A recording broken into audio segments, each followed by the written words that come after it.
Hello, everybody, and welcome to One More Day.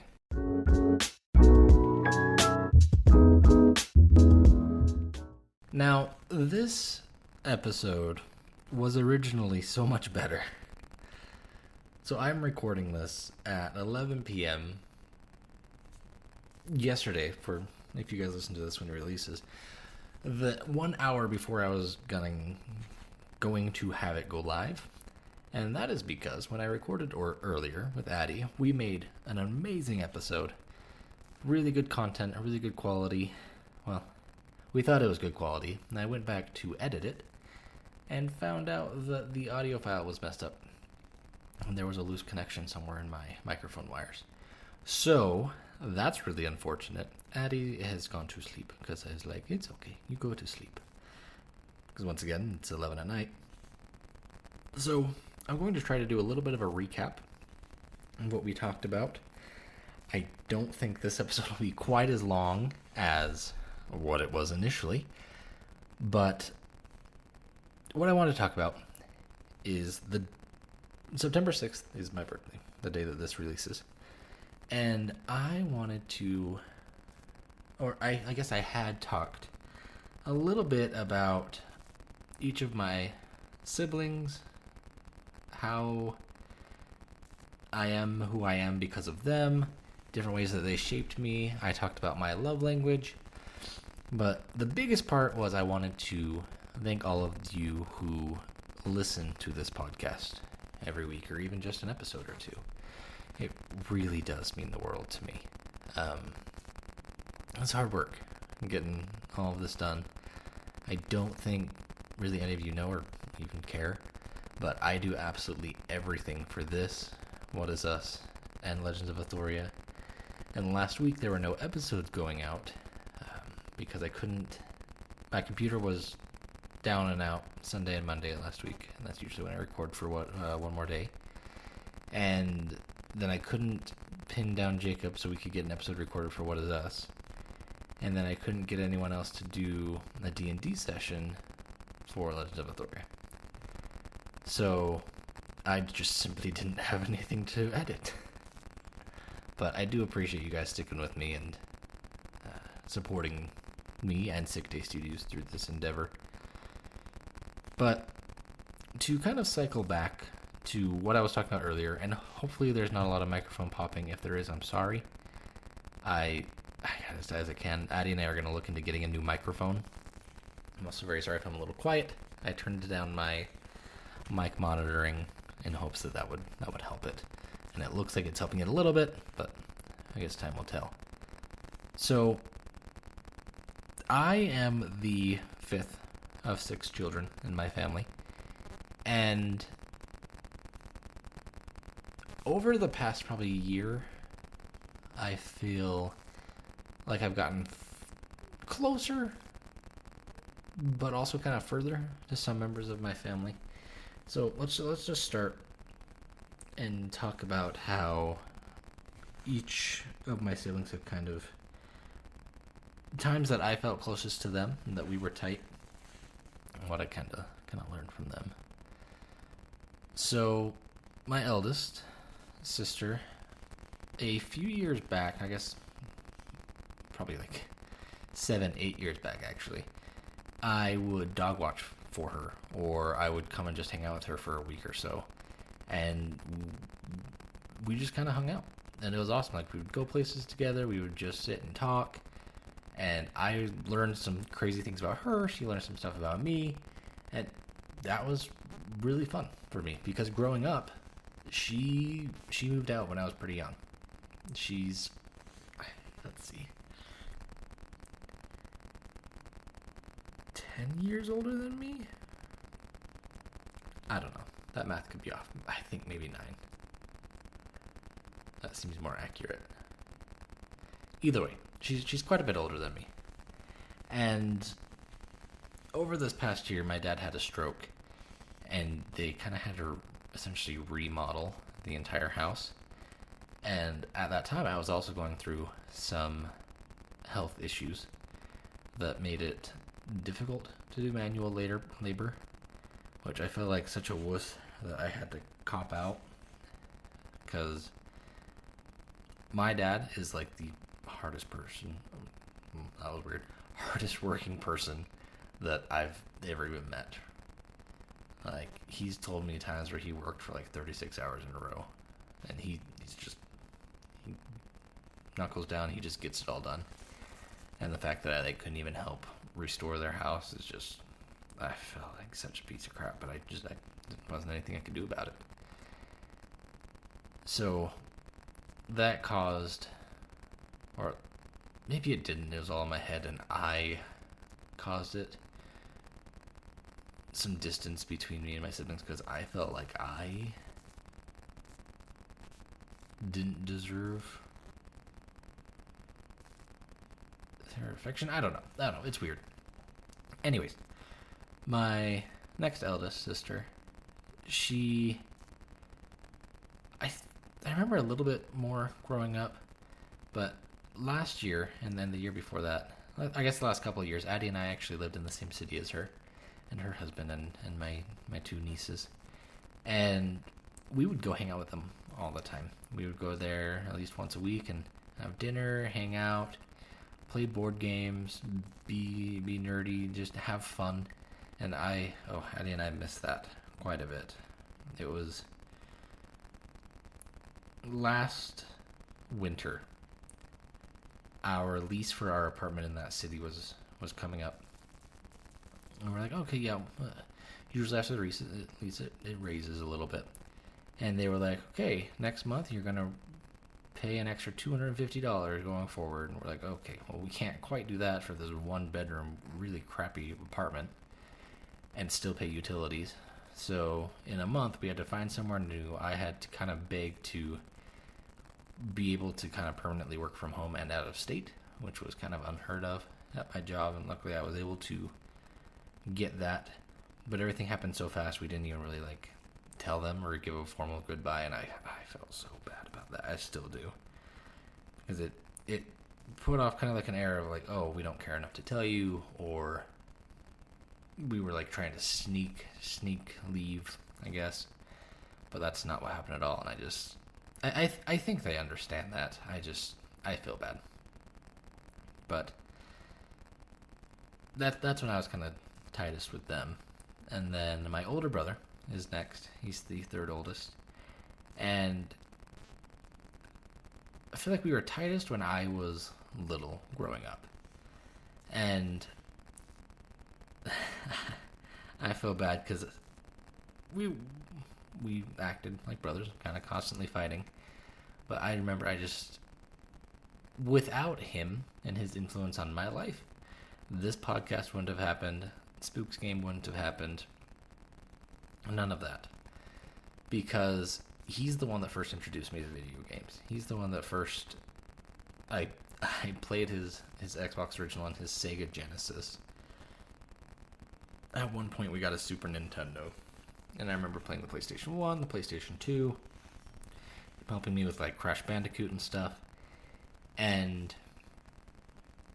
I feel like I get a lot of my sense of humor from him and my family in general. We're pretty funny people.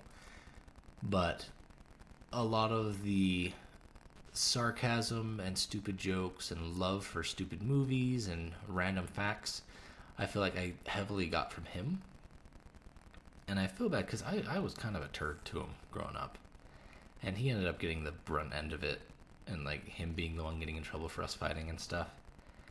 And he really was an amazing example as an older brother. He's also very hardworking. He is one of the best men that I know. And I wish that I would have followed his example better. Because I don't feel like I set a very good example for my little brother. But can't go back and fix it, unfortunately. But my next eldest is the sibling right above me, my sister. And me and her were very close growing up, at least I think so. And I remember my mom telling me that as a small little wee child, I wouldn't sit still for pictures unless I had my sister holding me in it or whatever. Like we were tight. We were best friends for quite a while. And I think a lot of it stemmed from she was homeschooled due to a lot of health issues she had. And like I feel like we were pretty tight up until she moved out, and then I don't remember seeing her very often after that. But so it goes with family and people moving out and stuff. And then my younger brother, I wish I was a better example for, but he's also very hardworking. I feel like I'm kind of lazy. I don't know. A lot of my jobs always refer to me as hardworking, and I do good at my jobs. I just don't feel like I'm a very hard worker comparatively to the hard workers that I know in my life. I don't know. I just know that I had a lot of potential to be a lot better man. I guess I was. But that's besides the point. My little brother, I feel like me and him are the closest. Just because after my sister moved out, it was just me and him at home for several years. And that allowed us to create a type of bond that I wasn't able to forge with any of my other siblings, just because there were so many of us at home. Whereas with my little brother, it was just me and him. And like we still talk quite a bit. We play games every now and then. We're actually going to be we're trying to start up a Terraria playthrough, and I've never played Terraria, so that should be fun. But it's crazy because growing up, I felt like I was an awful big brother. Like, he just wanted to hang out with me. He thought I was cool. He wanted to be around me. He had so many big ambitions and dreams and ideas and things that he wanted to do. And instead of encouraging him and helping him to do those things, I would ignore him completely and not mess around with it at all. Like, he was building computers when he was 8 years old. Like, he's a genius. And he used to have all these YouTube videos, and he would make these really cool intros and outros for people. And I remember just being, oh yeah, cool, okay, whatever. And I missed out on so many bonding chances, so many chances to be able to be a good example and a good brother, and to be there for him and to nurture him and kind of help him grow through those ambitions and his ideas. And instead I just scoffed and was completely apathetic. As part of a family unit, I don't feel like I was very, I don't want to say essential, but I wasn't very helpful. No, like I helped my mom and my dad out quite a bit. I babysat my brother. Even then, I wasn't the greatest babysitter. I was kind of a douche of an older brother. But once again, I guess it's not again for you guys, but there's no going back in time. I wish I could, but if wishes were fishes, we'd all have aquariums. But moving on from that, Addie and I, in the previous recording of this, talk about our love languages, and maybe I'll get her on for our next episode. I'll have her talk about hers a little bit. But mine is gift giving and gift receiving, which I know sounds super or incredibly superficial, but we were talking about it today earlier on our car ride, and I realized maybe the deeper internal meaning. I had a little like a solo therapy session with myself, and I love giving gifts. I love seeing people's eyes light up when they open a present, or making them happy and being like, oh, I found like a perfect gift. I know they'll love this. I love it. I love Christmas. For doing that, I love birthdays. Addie always says that I go overboard, but she also doesn't enjoy receiving gifts. So in her case, I probably do. But mine is also receiving gifts as well as giving gifts. And I always thought it was just me being selfish, because, you know, who doesn't love getting gifts besides Addie, because she's crazy. But like that's a pretty normal thing to enjoy getting gifts. But I realized looking deeper that it's not so much that I got a gift, It's the fact that someone went out of their way to remember my likes and dislikes and to take time out of their day to get me something that shows, hey, I know you. I like you. I know what you like. Here, I hope you enjoy. And I remember it was such a... Like, today was amazing. I got an absolutely awesome little Spider-Man Lego mech suit for Lego Spider-Man. Super, super cool. And then I also got a really dope Bad A dice tower for D&D. I actually have both of them sitting up on my desk on display. Thank you very much, both of you. And I remember last year I got a present from a friend of mine. And, like, I don't like Asian food. I think it's gross. I don't like Asian snacks. I don't really like Asian drinks. Like, most Asian food I'll have is... I like sushi, which is weird because I don't like fish in general. But I like sushi and I like Top Ramen brand, Top Ramen. So, not very much going on there in terms of Asian cuisine. And a friend of mine had my name for Secret Santa. And he got me a bag full of Asian snacks. He's like, oh yeah, you love Asian food. Like, I just saw this and I was like, oh, this would be perfect. And I immediately knew in that moment, he got this last minute. He didn't care at all what he got me. And that hurt. That stung. Like, this was a close friend of mine, but that hit different. But I don't know. Maybe he just got me mixed up with someone. I don't know. So, anyways, I think that's where it kind of stems or delves into, is my need to be noticed and appreciated, so to speak. I've noticed that my other love language is words of affirmation. So maybe that ties into it. I don't know. That's just something that we had been talking about and thinking about that honestly I think is a great thing for every couple to talk about. Like, what is your love language? Like, what makes you tick? And by that I don't mean like grab a scalpel, cut them open, and see what's on the inside. I mean just kind of see like, hey, this is what makes you happy. This is what makes you feel good about yourself. How can I do that more and do that better? So Addie and I are both kind of trying to work on that a little bit better. She knocked my birthday out of the park. She's got me amazing gifts, which once again, I feel very superficial, but a lot of them are like homemade gifts, and I absolutely love them. She made me some pretty cool pictures that I've got hanging up in my office here, and she made me a Spooks game t-shirt that I absolutely love, and I'm going to be wearing it tomorrow, or for you guys listening to when it releases today, my birthday. And man, I'm lucky. I have a very, very amazing family, both my personal family and my family I grew up in. I guess my blood family, my married family. And I just want to take a second to thank them, if any of them are listening to this. And I want to thank them for all that they've done for me.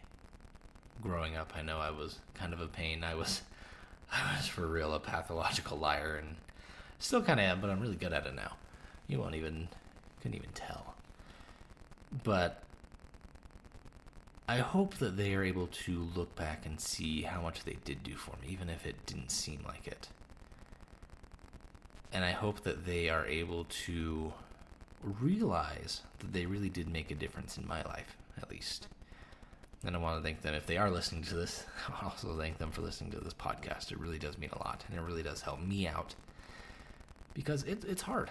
It's hard creating content. I know everybody's like, oh, you could just make a YouTube channel. You can make a podcast. Oh, it's so easy. Anybody could do it. I mean, anyone can start. But to have the drive to continue it is so hard. It's so incredibly hard. Because you're not just going to be randomly picked up and found by thousands of people. Not going to happen. You've got to be able to keep that drive when you've got nobody watching. nobody listening for months and months and months. But when you do get someone, it's awesome. Definitely blows your world away. But I know that was kind of everywhere. I want to thank you guys once again for listening to this podcast. And if you've been here for multiple episodes, I want to thank you to listening to multiple rambles of mine as my brain tries to find a rail to stay onto. And if you're new to this, I hope that you stick around. We've also got What Is Us, and then Legends of Athoria. And you can find all of those if you go to www.sickdaystudios, that's sickdaystudios.com. And you'll find a lot of entertainment there. Still, if you're interested in creating a podcast or you already have one and you want to be part of Sick Day Studios, just let me know. There's an email link on the bottom of that page. But I just hope you guys have an excellent rest of your day. And for anyone traveling, I hope that you stay safe, you make good driving decisions, and then you know what? If we are birthday twins or you're listening to this on your birthday, I hope you have a very, very happy birthday. But until next time, guys, have a great next year week.